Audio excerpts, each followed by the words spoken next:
Recent opinion polls show the Democrats are set to fall behind the Republicans as they are preparing for midterm elections in November.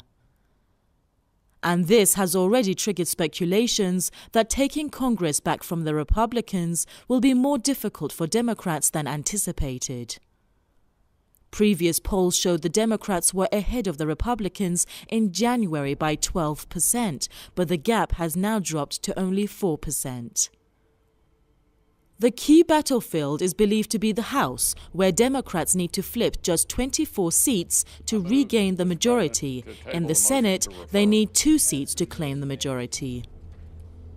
Is there a sufficient second? Many had previously expected the things to be in favor of the Democrats. This was specifically the case, considering that President Donald Trump's approval ratings had lately hit historic lows and dozens of Republicans announced resignations. But at a time that the lead for the Democrats against the Republicans is shrinking, analysts believe one should not read too much into opinion polls. They say many things could change in the months leading to November elections.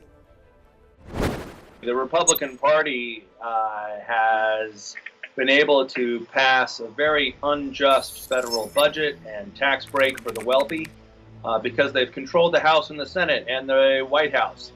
But that's going to change, and they know it. That's why they're spending this much money to try to save their House majority, because Trump is, I think, going to be turning out to be one of the least popular presidents in history.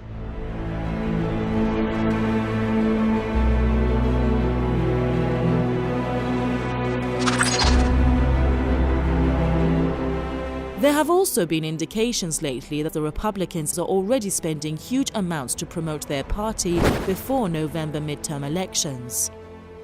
There have been reports that the GOP has already committed millions of dollars to its election strategy, a strategy that has one goal above all else: preserve the party's House majority for the rest of President Donald Trump's first term.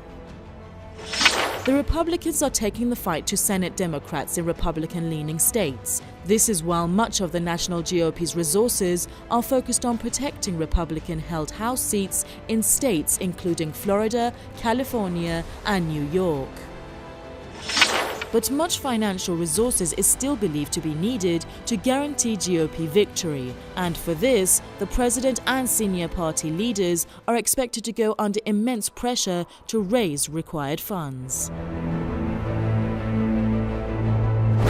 I think it's natural to expect a pretty major backlash. This is what usually happens when you have a controversial president in the White House. The American people like balance. They like to usually give the House in the midterms to the opposition party. Now, it's not really much of an opposition party when the Democrats have been actually supporting the war in Syria and urging Trump, people like Howard Dean calling Trump a wimp because he's not going far enough in the massacre of Syria.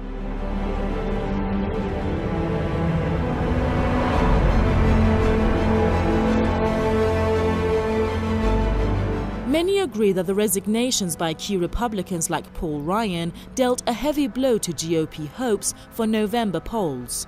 But the question is, why they decided to leave office? There have been indications that President Trump's performance has been a key contributor to the same effect. And some US media are using this to argue that the president is splitting the GOP.